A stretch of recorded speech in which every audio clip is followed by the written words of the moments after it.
জুলাইয়ে গণহত্যার বিচার বিলম্বে স্মৃতি ফাউন্ডেশনের হতাশা।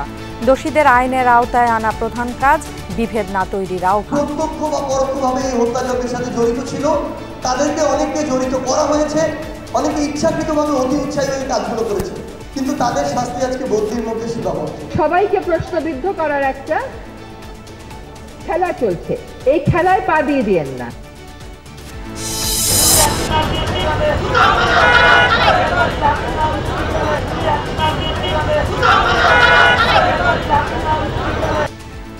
ঢাকা বিশ্ববিদ্যালয়ে ঘৃণা স্তম্ভে শেখ হাসিনার গ্রাফিতিতে ছাত্র জনতার জুতা ঝাড়ু নিক্ষেপ, কুশপুত্তলিকা পোড়ালো ছাত্রদল। বিপ্লবের ঘোষণাপত্রে ভবিষ্যৎ সরকারকে সীমারেখা দিতে চান ছাত্র নেতারা। শহীদ মিনারে 2.5 লাখ সমাগমের প্রত্যাশা, নাগরিকদের মিশ্র প্রতিক্রিয়া। এই মতামতটাকে একদম ফেলে দেওয়া যাচ্ছে না, আবার একদম যে আপনি এটা এগেইনস্টেও বলতে পারবেন তাও না। নিজেকে যদি নিজে আমরা শুধরাতে না পারি প্রতিটি জায়গা থেকে, তাহলে যতই সংবিধান পরিবর্তন করেন আর যত পরিবর্তনই আপনি বাস্তবায়ন করেন না কেন, প্রকৃত অর্থে ওটা কিন্তু খুব বেশি দিন লাস্টিং করবে না।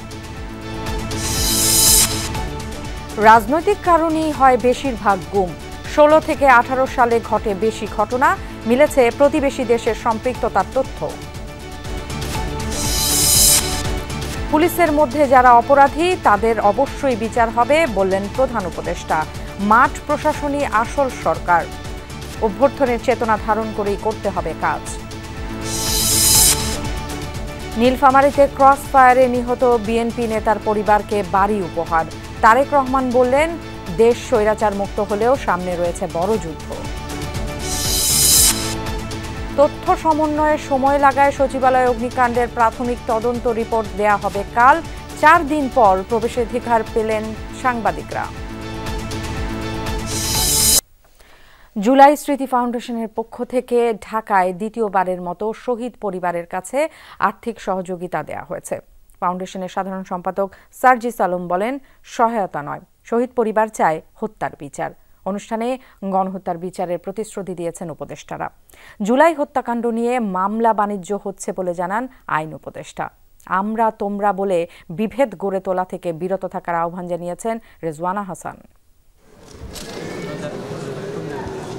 শহীদ পরিবারের পাশে বাংলাদেশ, এই প্রতিপাদ্য সামনে রেখে জুলাই শহীদ স্মৃতি ফাউন্ডেশনের উদ্যোগে ঢাকা বিভাগে দ্বিতীয় ভাগে আর্থিক সহায়তা দেওয়া হয়েছে শহীদদের পরিবারকে। প্রিয়জনের আত্মত্যাগের কথা স্মরণ করে আবেগ আপ্লুত স্বজনরা। এই পর্যন্ত কয়টা ছাত্রলীগ গ্রেপ্তার করেছেন? উবাইদুল কাদের বাংলাদেশ 3 মাস অবস্থান করার পরে কিভাবে চলে যায় বাংলাদেশ থেকে, এর জবাব কে দিবে? এই যে 1000 মায়ের বুকে আগুন জ্বলতেছে, আজকে দুঃখ লাগে কোনো উপদেষ্টারা বিচারের জন্য মুখ খুলেননি। অনুষ্ঠানে ফাউন্ডেশনের সাধারণ সম্পাদক সার্জিস আলম বলেন, 9টি ধাপে 8টি বিভাগে 760 পরিবারকে আর্থিক সহায়তার চেক দিয়েছে জুলাই শহীদ স্মৃতি ফাউন্ডেশন। এই পুলিশ প্রত্যক্ষ বা পরোক্ষভাবে এই হত্যাযজ্ঞের সাথে জড়িত ছিল, তাদেরকে অনেককে জড়িত করা হয়েছে, অনেকে ইচ্ছাকৃতভাবে অতি উৎসাহী এই কাজগুলো করেছে, কিন্তু তাদের শাস্তি আজকে বদলির মধ্যে সীমাবদ্ধ। তাহলে আমি তো আসলে একটা অন্যায় বিচার না করে সেই অন্যায়টাকে আরো প্রশ্রয় দিচ্ছি। ভিডিও দেখিয়ে আমাদেরকে পুলিশের চেহারা সহ বলা হয় যে এই যে ভিডিও আছে আমাদের কাছে, তাদের এখন কি অবস্থা, তাদের কি বিচার হয়েছে নাকি? আমার মনে হয় এই প্রশ্ন আমাদের কাছে, এই প্রশ্নের সঠিক উত্তরটি নেই।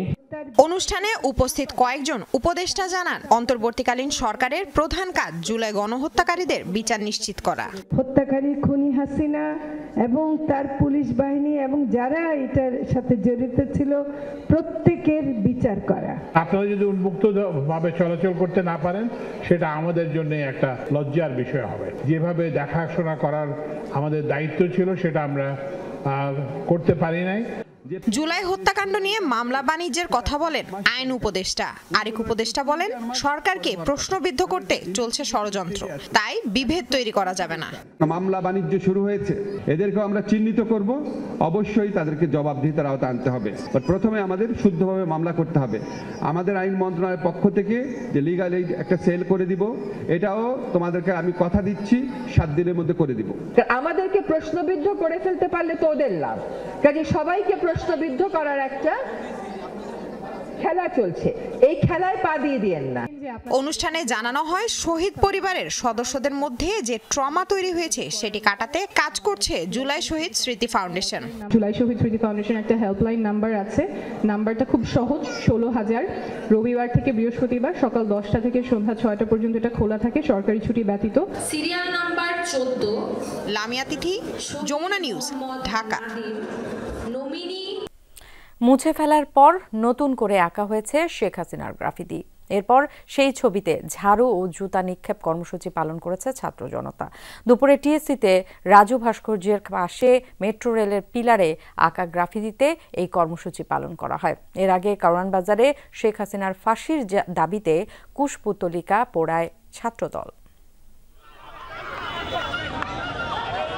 গত 28 ডিসেম্বর রাজু ভাস্কর্যের সামনে মেট্রো রেলের পিলারে আঁকা শেখ হাসিনার গ্রাফিতি মুছে ফেলে ঢাকা বিশ্ববিদ্যালয় কর্তৃপক্ষ। এ নিয়ে প্রতিবাদের ঝড় ওঠে। এই পরিস্থিতিতে শনিবার রাতে পুনরায় আঁকা হয় সেটি। ঘোষণা করা হয় ঝাড়ু ও জুতা নিক্ষেপ কর্মসূচি।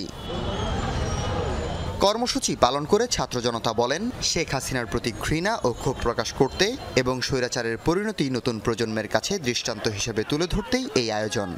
যেই সকল ব্যক্তি, দল এবং রাজনৈতিক সংগঠন গণহত্যা সহ স্বৈরাচারমূলক আচরণ করবে তাদেরকে আমরা যুগে যুগে এরকমভাবে জুতা নিক্ষেপ করব। খুনিদের প্রতি যে ফ্যাসিস্ট স্বৈরাচার হাসিনার প্রতি যে ঘৃণাটা, সেই ঘৃণার দিক থেকে সেই ঘৃণা নিয়ে তারা আজকে এখানে জুতা নিক্ষেপ কর্মসূচি করছে।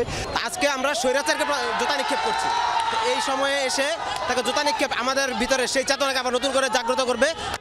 এদিকে গণহত্যার দায়ে বিচার দাবি করে কারওয়ান বাজারের সার্ক ফোয়ারার সামনে শেখ হাসিনার কুশপুত্তলিকা পোড়ায় ছাত্রদল নেতাকর্মীরা। এ সময় তারা স্বৈরাচার শেখ হাসিনাকে ভারত থেকে ফিরিয়ে ফাঁসি দেওয়ার দাবি জানান। এই ইন্টারিম গভর্নমেন্টের মধ্যে হাসিনার দোসররা এখনো আছে। দিল্লির দাসী হাসিনাকে দেশে ফিরিয়ে এনে হাসিনার সর্বোচ্চ শাস্তি মৃত্যুদণ্ড নিশ্চিত করতে হবে। তার ফলে মাধ্যমে হাসিনাকে এনে জনসম্মুখে রেখে তার মৃত্যুদণ্ড আমরা কামনা করতেছি। ছাত্রদল নেতারা বলেন, ষড়যন্ত্রে লিপ্ত গণহত্যার দোসরদের প্রতিরোধের বিকল্প নেই। হাসিবুল করিম বিজয়, যমুনা নিউজ, ঢাকা। আগামীকাল কেন্দ্রীয় শহীদ মিনারে জুলাই বিপ্লবের ঘোষণাপত্রকে ঘিরে 1.5 থেকে 2.5 লাখ মানুষ জমায়েতের পরিকল্পনা বৈষম্য বিরোধী ছাত্র আন্দোলনের। নিরাপত্তা নিশ্চিতে থাকবে অন্তত 500 পুলিশ সদস্য। বিকেলে ডিএমপি হেডকোয়ার্টারে পুলিশ কমিশনার সহ ঊর্ধ্বতন কর্মকর্তাদের সাথে বৈঠক শেষে একথা জানান কেন্দ্রীয় সমন্বয়ক আব্দুল হান্নান মাসুদ। বলেন, আগামীকাল থেকে নতুন স্বপ্ন দেখবে বাংলাদেশ। আগামীর বাংলাদেশে যে সরকারই আসবে এই ঘোষণাপত্র সীমারেখা হয়ে কাজ করবে বলে মন্তব্য করেন তিনি। হান্নান মাসুদ বলেন, এর মধ্য দিয়ে অবসান হবে বস্তাপচা রাজনীতির। জনগণের আকাঙ্ক্ষা পূরণে সকল রাজনৈতিক দল নতুন এই ঘোষণাপত্রকে স্বাগত জানাবে বলেও আশা বৈষম্য বিরোধী ছাত্র আন্দোলনের। আমরা আশা করছি 1.5 থেকে 2.5 লাখ মানুষ কালকে শহীদ মিনারে জড়ো হবে। এই ব্যাপারটা হচ্ছে 3রা আগস্টের মতো এক দফার এক্সটেন্ডেড ভার্সন আগামীকালকে হতে যাচ্ছে। আমরা মানুষের অধিকার হরণের সীমা যেন কেউ অতিক্রম করতে না পারে, সেটা ভবিষ্যতে যে সরকারি ক্ষমতায় আসুক তাদের জন্য 24-এর গণঅভ্যুত্থানের শক্তির পক্ষ থেকে একটি সীমারেখা আমরা টানতে চাচ্ছি। বস্তাপচা রাজনীতির অবসান ঘটিয়ে আগামীর 1 জানুয়ারি থেকে নতুন রাজনীতির উদ্ভব হবে এবং সেই রাজনীতিটা কিসের উপর ভিত্তি করে হবে সেটা আমরা কালকে ডকুমেন্ট আকারে উপস্থাপন করতে চাচ্ছি। জুলাই বিপ্লবের ঘোষণাপত্র নিয়ে কৌতূহল দেখা যাচ্ছে বিভিন্ন শ্রেণী পেশার মানুষের মাঝে। 72-এর সংবিধান বাতিলের যে কথা উঠে এসেছে তা নিয়ে আছে মিশ্র প্রতিক্রিয়া। বিএনপির রাজনীতিকদের কেউ কেউ বলছেন, এমন নজির তৈরি হলে পরে যত সরকার আসবে তারা আগের সব বাতিল করতে চাইবে। রাষ্ট্রবিজ্ঞানের শিক্ষকরা বলছেন, ঘোষণাপত্র প্রকাশে তো বিলম্ব হয়েই গেছে, তাই সব রাজনৈতিক দল আর বিশেষজ্ঞদের মতামত নেওয়া দরকার। জুলাই আগস্টে জীবন বাজি রেখে লড়েছে ছাত্র জনতা। ক্ষমতা ছেড়ে পালিয়ে গেছেন শেখ হাসিনা। নতুন সরকার গঠন হলেও এতদিন রক্তঝরা পরিবর্তনের কোনো ঘোষণাপত্র ছিল না। মঙ্গলবার বছরের শেষ দিন সব সমন্বয়ক মিলে শহীদ মিনারে দেবেন ঘোষণাপত্র।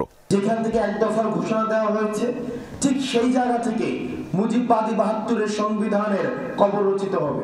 বলা হচ্ছে, সংবিধান প্রতিস্থাপন ও আওয়ামী লীগের রাজনীতি বাংলাদেশে অপ্রাসঙ্গিক করাই তাদের এই কর্মযজ্ঞের মূল উদ্দেশ্য। জুলাই বিপ্লবের ঘোষণাপত্র নামের এই কর্মকাণ্ড নিয়ে ব্যাপক কৌতূহল রাজনীতি ও সচেতন নাগরিকদের মধ্যে। এই মতামতটাকে একদম ফেলে দেওয়া যাচ্ছে না, আবার একদম যে আপনি এটার এগেনস্টেও বলতে পারবেন তাও না।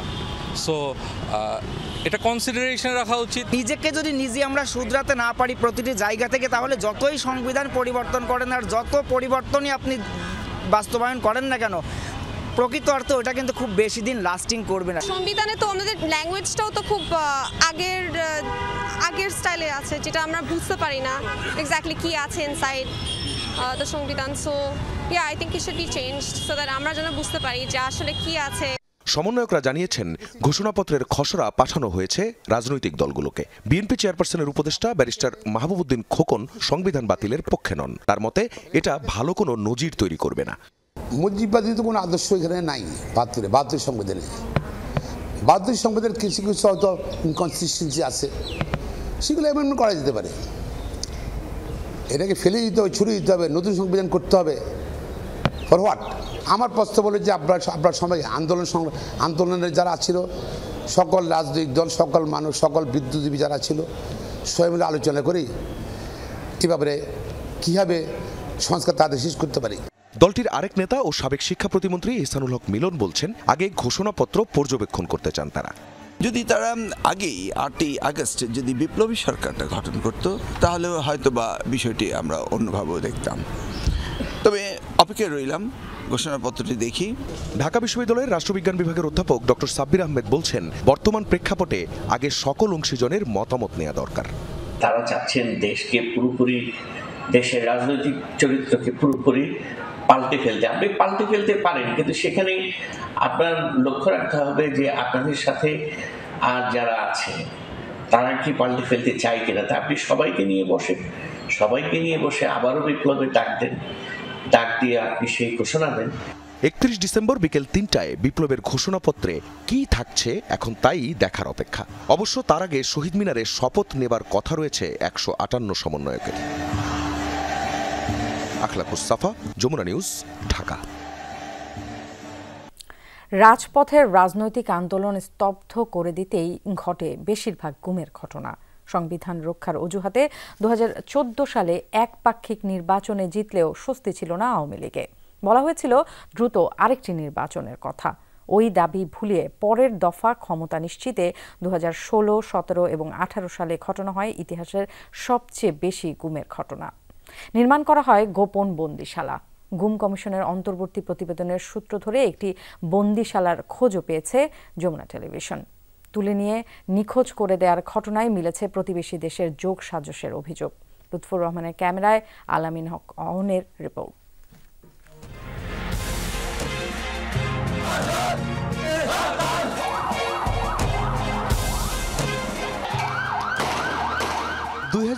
সালের 5 জানুয়ারির নির্বাচন ঘিরে ব্যাপক উত্তেজনা ছিল রাজপথে। ভোটের আগে 150-র বেশি আসনে বিনা প্রতিদ্বন্দ্বিতার মাধ্যমে ক্ষমতা নিশ্চিত করে আওয়ামী লীগ। তীব্র ক্ষোভ থেকে কঠোর আন্দোলনে নামে বিরোধীরা। এর পরের বছরগুলোতে বেড়ে যায় আটকের পর নিখোঁজের ঘটনা। আর্কাইভস ভবনে তখনকার পত্রিকাগুলো দিচ্ছে তার সাক্ষ্য। আওয়ামী লীগ সরকারের আমলে 2016, 17 এবং 2018 সালে সবচাইতে বেশি গুমের ঘটনা ঘটেছে। আর্কাইভস ও গ্রন্থাগার অধিদপ্তরের বিভিন্ন পত্রিকা ঘেঁটে আমরা সেই সময়কার বিভিন্ন নিখোঁজের সংবাদ দেখতে পাই। গুম কমিশনের অন্তর্বর্তী প্রতিবেদনে বলা হয়েছে 2009 থেকে 2024 মোট গুমের অভিযোগ 1676টি। এর মধ্যে কমিশন পর্যালোচনা করে 758টি। দেখা যায় 2016 সালে সর্বোচ্চ 130টি, দ্বিতীয় সর্বোচ্চ 2018 সালে 89 এবং 2017 সালে গুমের অভিযোগ মেলে 84টি। যখন অংশগ্রহণ নির্বাচনটা হলো না, তখন মানুষ কি করলো, লেখালেখি শুরু করলো, সভা সমাবেশ, আন্দোলন, ছোট ছোট আন্দোলন হলো। রাজনৈতিক দলগুলি তারা ছোট ছোট আন্দোলন করলো এবং রাজনৈতিক দলগুলির মধ্যে যাকে বেশি পরিমাণ থ্রেট মনে হয়েছে তাকে গুমের আওতায় আনা হলো। তারপরে সিভিল সোসাইটির যারা লেখালেখি করে এবং যারা বক্তৃতা বিবৃতি করে তাদের ক্ষেত্রে থ্রেট দেওয়া হলো। অনেক ক্ষেত্রে তাদেরকে রাস্তাঘাট থেকে, বাসাবাড়ি থেকে উঠিয়ে নেওয়া হলো। 2015 সালের জানুয়ারি থেকে কিন্তু আমরা দেখলাম পেট্রোল বোমা এটা কিন্তু 3 মাস ধরে চলেছিল এবং ওই সময়টাতে আপনি যে পরিসংখ্যান দিচ্ছেন তাতে করে গুমের ঘটনাগুলো ওই সময়কার, তো তার সাথে একটা যোগসূত্র থাকলেও থাকতে পারে। এই মানবাধিকার লঙ্ঘন কোনোভাবেই এটাকে অনুমোদন করা উচিত না। পরের 2 বছর অর্থাৎ 2017 এবং 2018 সালে এত গুমের ঘটনা কেন ঘটল? বিশ্লেষকরা বলছেন 18 সালে তৃতীয় মেয়াদে ক্ষমতা নিশ্চিত করতে টার্গেট করা হয় অনেককে। নির্বাচনটা কিভাবে হবে সেটা কিন্তু গভর্নমেন্টের একটা স্পেশাল মেকানিজম ছিল। কমিশন মনে করে রাজনৈতিক কারণেই ঘটেছে বেশিরভাগ গুমের ঘটনা। ক্ষমতা ধরে রাখতে বানানো হয় গোপন বন্দিশালা। তেমন একটি বন্দিশালার পাশে আমরা, এই লাল ইটের দেয়াল অসংখ্য আর্তনাদের সাক্ষী। অধিকাংশ বন্দিশালায় গুঁড়িয়ে ফেলা হয়েছে, তবে এই দেয়ালের পাশে যেসব কক্ষ রয়েছে সেগুলো এখন পর্যন্ত অরক্ষিত। ধারণা করা হচ্ছে 2018 সালের আগে কোনো এক সময়ে এই বন্দিশালা নির্মাণ করেছিল শেখ হাসিনা সরকার। বিভিন্ন সূত্র বলছে এই বন্দিশালায় যাওয়া আসা ছিল বরখাস্ত মেজর জেনারেল জিয়াউল আহসানের। কত পরিমাণ আমি ক্রস ফায়ার করতে পারলাম, কত পরিমাণ গুম করতে পারলাম, কত পরিমাণ আমি এন্টি গভর্নমেন্টের যারা আছে তাদের ভয়েসকে রুগ্ধ করে দিতে পারলাম। তারা কি পরিমাণ অর্থনৈতিক প্রণোদনা পায়, এটা তাদের বেতন কাঠামোর বাইরেও তারা যে সুযোগ সুবিধাগুলি ভোগ করে সেটা হচ্ছে একবার সর্বোচ্চ পর্যায় পর্যন্ত। কমিশনের তদন্তে গুমের ঘটনায় প্রতিবেশী ভারতের সম্পৃক্ততার তথ্যও উঠে আসে। 16 মাস নিখোঁজ থাকার পর এই রহমতুল্লাহ ভারতের কারাগার থেকে মুক্ত হয়ে সম্প্রতি দেশে ফিরেছেন, যেটি মিলে যায় কমিশনের তথ্যের সঙ্গে। মানিকগঞ্জের বালিয়াটি জমিদার বাড়ির খুব কাছাকাছি নিভৃত এই গ্রাম বড়নালাই। 2023 সালের 29শে আগস্ট আইন শৃঙ্খলা বাহিনীর বেশ কিছু সদস্য আসেন। অন্তত 3টি গাড়িতে করে আসেন তারা। তার একটি গাড়ি এখানে পার্ক করে রাখা হয়েছিল। তারপরে তুলে নিয়ে যাওয়া হয় রহমতুল্লাহকে। মানসিকভাবে ভেঙে পড়েছেন রহমতুল্লাহ, এখনও আছেন ট্রমায়। কখন আবার গুম হয়ে যান তিনি। যদি আমাকে ফাঁসিও দিয়ে দিত তাও আমি রাজি ছিলাম, কারণ আমাকে এক জায়গায় বাড়িতে না জানিয়ে এক জায়গায় রাখা, আবার ইন্ডিয়া পাচার করে দেওয়া, এটা কি ঠিক? যদি ওই রাষ্ট্র যদি এই রাষ্ট্রের সাথে মানে সরকারের সাথে যদি না থাকতো, হাত না থাকতো, তাহলে তো আমার ভাইকে ভারত পাঠিয়ে দিতে পারতো না। রহমতুল্লাহর মতো অভিজ্ঞতা একাধিক ব্যক্তির, যারা আইন শৃঙ্খলা বাহিনীর পরিচয়ে আটক হলেও পরে সন্ধান মিলেছে সীমানার বাইরে। অনেক ভিকটিম গুম হয়ে যাওয়া আসার পরে তাদের কাছ থেকে আমরা শুনতে পাই তাদেরকে যখন টর্চার করা হচ্ছে, যখন ইন্টারোগেশন, অনেক মানুষ যারা পাশের দেশের ভাষায় ছিল কথা বলছিল। প্রচ্ছন্নভাবে একটা সহযোগিতা ভারতের ছিল বলে আমরা মনে করি, এবং এটা সবাই মনে করে, কারণ ভারতীয় অনেক নিরাপত্তা বাহিনীও বাংলাদেশে কাজ করে। কমিশনের শঙ্কা, এখনো যাদের খোঁজ মেলেনি তাদের হয়তো আর ফিরে পাওয়া যাবে না। কিন্তু গুমের শিকার প্রিয়জনের ভাগ্যে কি ঘটেছে তা জানতে উদ্গ্রীব স্বজনরা। ফিরিয়ে দেয়, যদি নাও ফিরিয়ে দেয়, আমার ছেলের হাতটা পর্যন্ত যেন আমি পাই। গুম সংক্রান্ত এই কমিশনে প্রতিদিন এখনো মানুষ আসছেন, জানাচ্ছেন সেই ভয়াবহ নির্যাতনের কথা। এখন তাদের অপেক্ষা কবে পাবেন বিচার। আল আমিন হক, যমুনা নিউজ, ঢাকা। গণ অভ্যুত্থানকে ধারণ করে সরকারের উদ্দেশ্য ও কার্যক্রম সফল করতে মাঠ প্রশাসনকে সক্রিয় হওয়ার নির্দেশ দিয়েছেন প্রধান উপদেষ্টা ডক্টর মোহাম্মদ ইউনূস। সকালে বিভাগীয় কমিশনার ও জেলা প্রশাসকের সাথে ভিডিও কনফারেন্সে তিনি এই নির্দেশ দেন। এ সময় পুলিশের মধ্যে থাকা অপরাধীদের বিচার নিশ্চিত করার কথাও বলেন প্রধান উপদেষ্টা। রমজানে দ্রব্যমূল্য স্বাভাবিক রাখতেও নির্দেশ দেন ডক্টর ইউনূস। প্রধান উপদেষ্টার কার্যালয় থেকে ভিডিও কনফারেন্সে 4টি বিভাগের 31টি জেলার কর্মকর্তাদের সাথে আলোচনা সভায় যুক্ত হন ডক্টর মোহাম্মদ ইউনূস। ঢাকা, চট্টগ্রাম, ময়মনসিংহ ও সিলেট বিভাগের কর্মকর্তারা এই সভায় যোগ দেন। জনগণের কাছে সরকারের যা যা দায়িত্ব সেটা পৌঁছে দেওয়া। প্রধান উপদেষ্টা জুলাই গণ অভ্যুত্থানকে ধারণ করে অন্তর্বর্তী সরকারের উদ্দেশ্য ও কার্যক্রম সফল করতে মাঠ প্রশাসনকে সক্রিয় ভূমিকা পালনের নির্দেশ দেন। আমরা যে কাজকর্মগুলো করব সেগুলো যাতে মানুষ মনে করে যে হ্যাঁ একটা বড় পরিবর্তন হয়েছে, পরিবর্তনটা যেন চোখের লাগে, এই একটা বিষয়। এটা সার্বিক বিষয়। এটা যে কাজই করি না কেন, যে অভ্যুত্থানের কাঠামোতে আমরা সেই কাজগুলো করি, যে স্পিরিটটাকে যেন আমরা সামনে নিয়ে আসতে পারি। ডক্টর মোহাম্মদ ইউনূস বলেন, পুলিশে কর্মরত অনেকে দোষী, আবার অনেকে নির্দোষ। যারা নির্দোষ তাদের নির্বিঘ্নে কাজ করার সুযোগ সৃষ্টি করে দেওয়ার আহ্বান জানান প্রধান উপদেষ্টা। যে যারা দোষী তাদের অবশ্যই শাস্তি হবে, কিন্তু যারা নির্দোষ তারা যেন নিশ্চিতভাবে তাদের ভূমিকা পালন করতে পারে এবং মানুষ এটা বুঝতে পারে যে দোষী এবং নির্দোষী দুই ক্যাটাগরির মধ্যে যেন ডিস্টিংশনটা করতে পারে, যেটা আমরা যারা নির্দোষ তারা যেন সবাইকে জানান দিতে পারি যে আমরা এর সঙ্গে জড়িত ছিলাম না।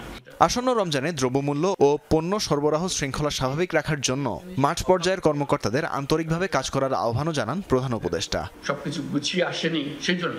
তানভীর মৌসুম, যমুনা নিউজ, ঢাকা। তোমরা তোমাদের সংসার কিভাবে। নীলফামারীতে 2013 সালে ক্রসফায়ারে নিহত দলের এক নেতার পরিবারকে নতুন বাড়ি উপহার দিয়েছে আমরা বিএনপি পরিবার। ঘরের চাবি হস্তান্তর উপলক্ষে আয়োজিত সমাবেশে অংশ নেন কেন্দ্রীয় নেতারা। ভার্চুয়ালি যোগ দিয়ে বক্তব্য রাখেন দলের ভারপ্রাপ্ত চেয়ারম্যান তারেক রহমান। বলেন, আন্দোলনে অনেক মানুষ আত্মহত্যা দিয়েছে, এখন সময় নতুনভাবে আগামী বাংলাদেশ গড়ে তোলার।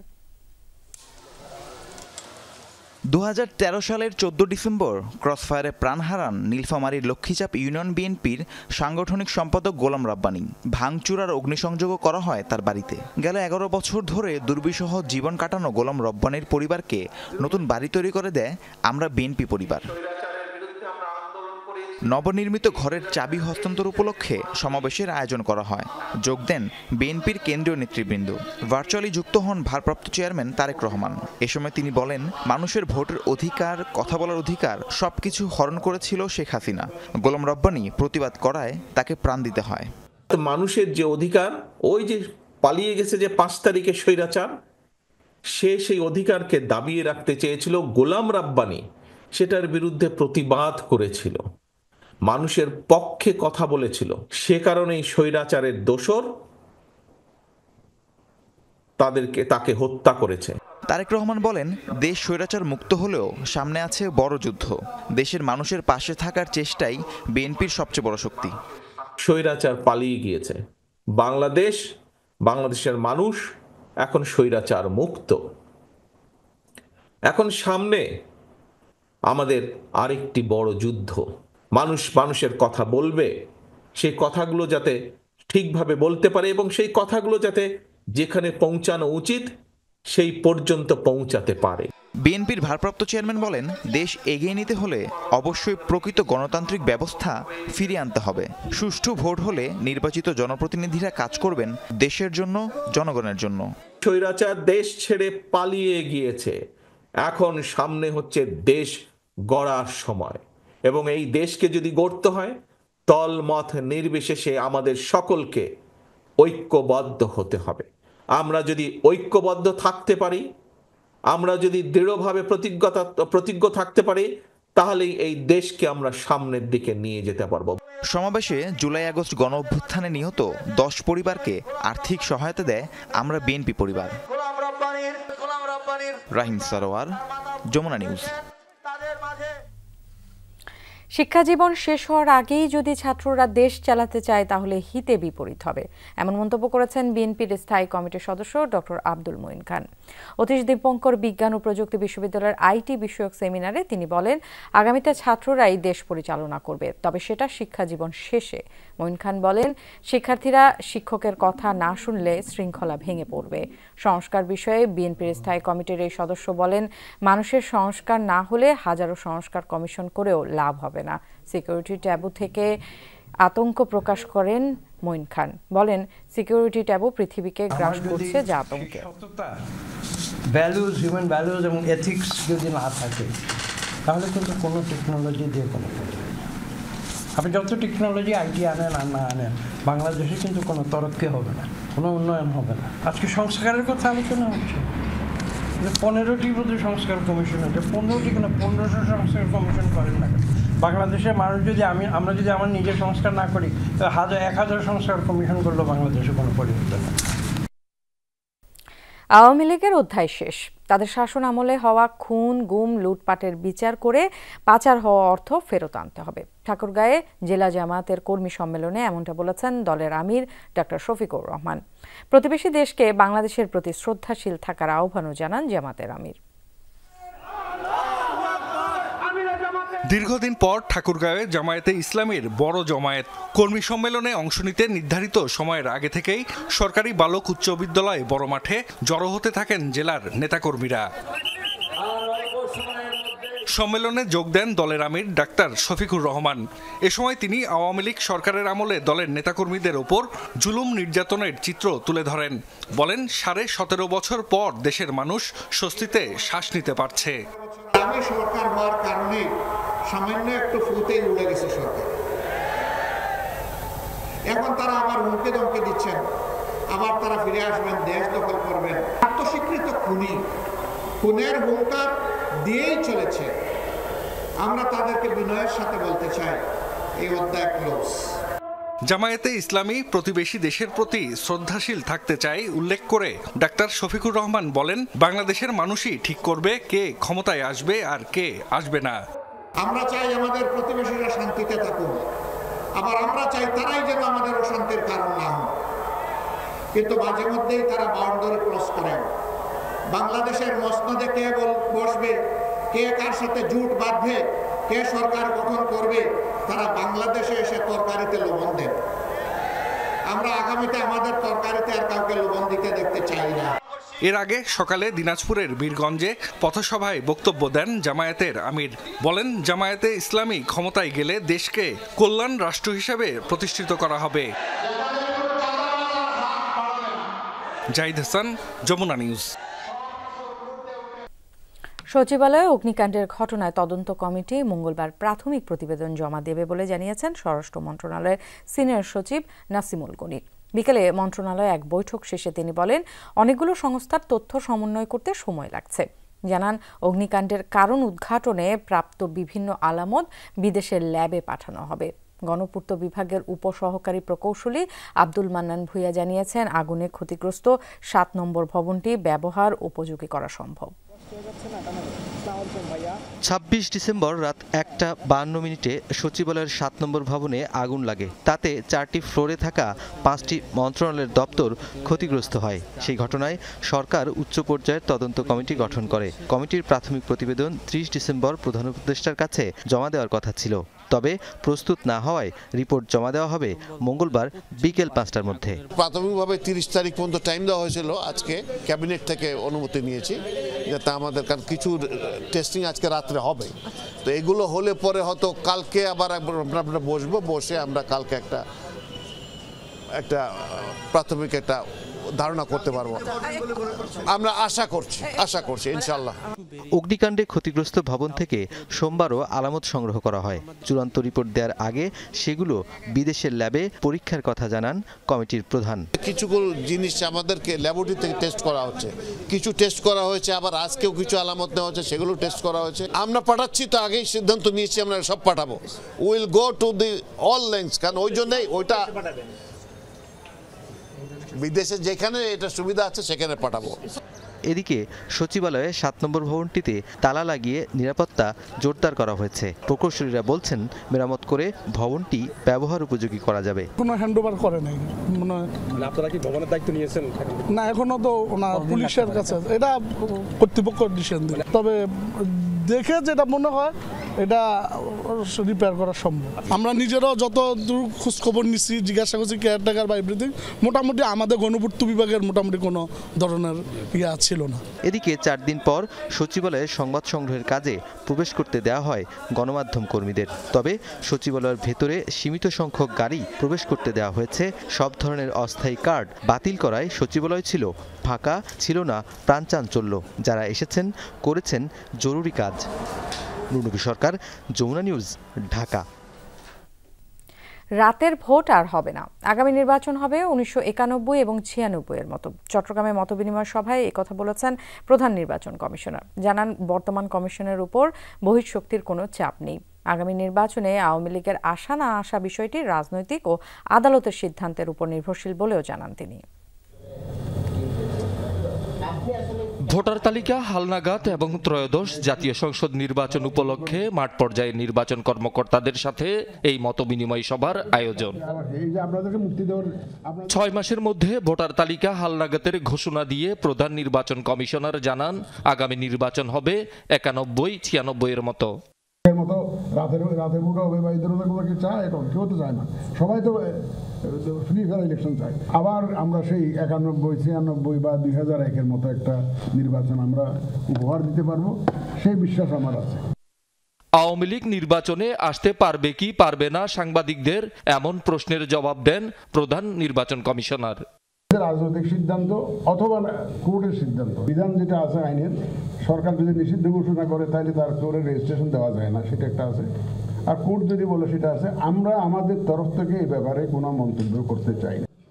নির্বাচন কমিশনের উপর কোনো বহির্শক্তির চাপ নেই বলে জানান প্রধান নির্বাচন কমিশনার। আওয়ামী লীগ সরকারের আমলে সব নির্বাচনে অনিয়ম ও কারচুপির সাথে জড়িত নির্বাচন কর্মকর্তা এবং আগের কমিশনারদের বিরুদ্ধে ব্যবস্থা গ্রহণের কোনো সিদ্ধান্ত হয়নি বলেও জানান তিনি।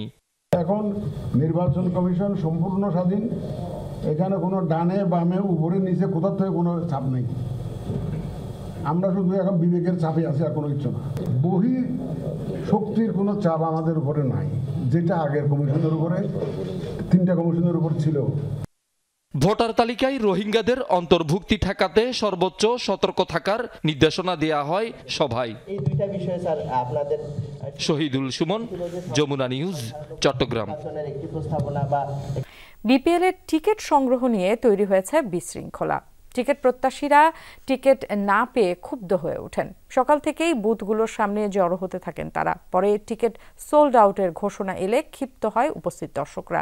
রাস্তা বন্ধ করে ক্ষোভ প্রকাশ করতে থাকেন তারা। এক পর্যায়ে বিসিবির মূল ফটক ভেঙে ফেলেন দর্শকরা।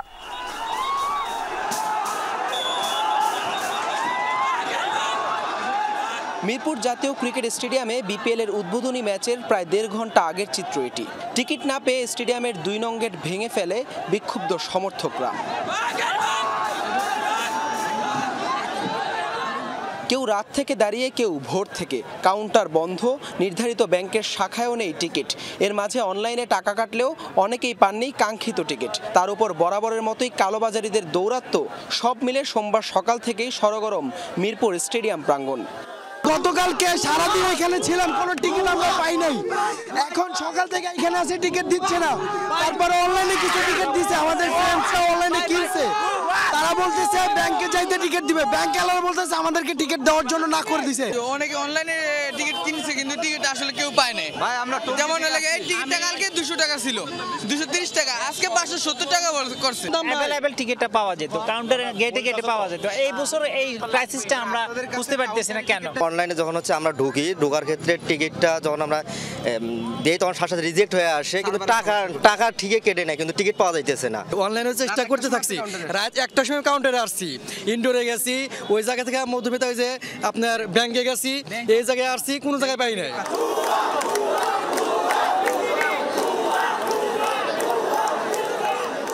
বিসিবিকে ভুয়া ভুয়া স্লোগানে ক্ষোভ ঝাড়তে থাকে ক্ষুব্ধ জনতা।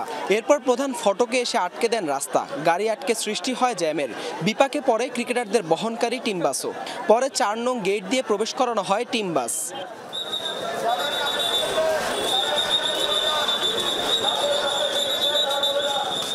উত্তেজিত সমর্থকরা গেট ভেঙে প্রবেশের চেষ্টা করলে লাঠিচার্জ করে পুলিশ ও বিসিবির নিরাপত্তা কর্মীরা। পরিস্থিতি শান্ত করতে মোতায়েন করা হয় কয়েক প্লাটুন সেনাবাহিনী। নিরাপত্তা জোরদার করতে যোগ দেয় র্যাব সদস্যরাও। বিপিএল এর একদিন আগে বিসিবির টিকিট নিয়ে সিদ্ধান্ত গ্রহণে অব্যবস্থাপনাটা স্পষ্ট, যার কারণে ঘটেছে এমন এক অনাকাঙ্ক্ষিত ঘটনা। সেই দায় কি এড়াতে পারে ক্রিকেট বোর্ড? আপাতত সমর্থকদের প্রত্যাশা এটাই, আগামীকাল থেকে অর্থাৎ বিপিএল এর পরবর্তী দিনগুলো থেকে ফিরবে শৃঙ্খলা, ঠিকভাবে টিকিট পাবে সমর্থকরা। হাসান আল মারুফ, যমুনা স্পোর্টস, মিরপুর শেরেবাংলা জাতীয় স্টেডিয়াম, ঢাকা। পিলখানা হত্যাকাণ্ডের সুষ্ঠু পুনঃতদন্তের দাবি জানিয়েছেন শহীদ সেনা পরিবারের সদস্যরা। সোমবার রাষ্ট্রীয় অতিথি ভবন যমুনায় প্রধান উপদেষ্টার সাথে সাক্ষাৎকালে এই দাবি জানান তারা। এ সময় 25 ফেব্রুয়ারিকে শহীদ সেনা দিবস হিসেবে ঘোষণা করারও দাবি জানানো হয়। প্রধান উপদেষ্টার সাথে আলাপকালে শহীদ পরিবারের সদস্যরা তাদের দুঃখ দুর্দশা ও পতিত স্বৈরাচার শেখ হাসিনা সরকার কিভাবে তাদের উপর মানসিক নিপীড়ন ও হয়রানি করেছে সেগুলোর বর্ণনা দেন। জানান বিচারের দাবি জানাতে গেলে তাদের উপর অমানসিক নিপীড়ন করা হয়েছে। সত্য বলা থেকে বিরত রাখতে চালানো হয়েছে অত্যাচার। এত বছরও এই হত্যাকাণ্ডের পূর্ণাঙ্গ তদন্ত না হওয়ায় বিস্ময় প্রকাশ করেন প্রধান উপদেষ্টা ডক্টর মোহাম্মদ ইউনূস। বলেন, যত দ্রুত সম্ভব এই ঘটনার সকল তথ্য একত্রিত করতে হবে। সারা দেশের মানুষ এই হত্যাকাণ্ডের সাক্ষী। জাতির পক্ষ থেকে অনুভব করি যে এই হত্যাকাণ্ডের বিচার আমাদের করতেই হবে। এসালম গ্রুপভুক্ত 8টি প্রতিষ্ঠানের ব্যাংক হিসাব ফ্রিজ করতে বাংলাদেশ ফাইন্যান্সিয়াল ইন্টেলিজেন্স ইউনিটকে চিঠি দিয়েছে দুর্নীতি দমন কমিশন। সোমবার দুদকের প্রধান কার্যালয় থেকে এই চিঠি পাঠানো হয়েছে বলে জানা গেছে। চিঠিতে বলা হয়েছে, এসালম গ্রুপের চেয়ারম্যান মোহাম্মদ সাইফুল আলম ও তার পরিবারের সদস্যদের বিরুদ্ধে Singapore, British Virgin Island, Cyprus ও অন্যান্য দেশে $1 বিলিয়ন পাচারের অভিযোগের অনুসন্ধান করা হচ্ছে।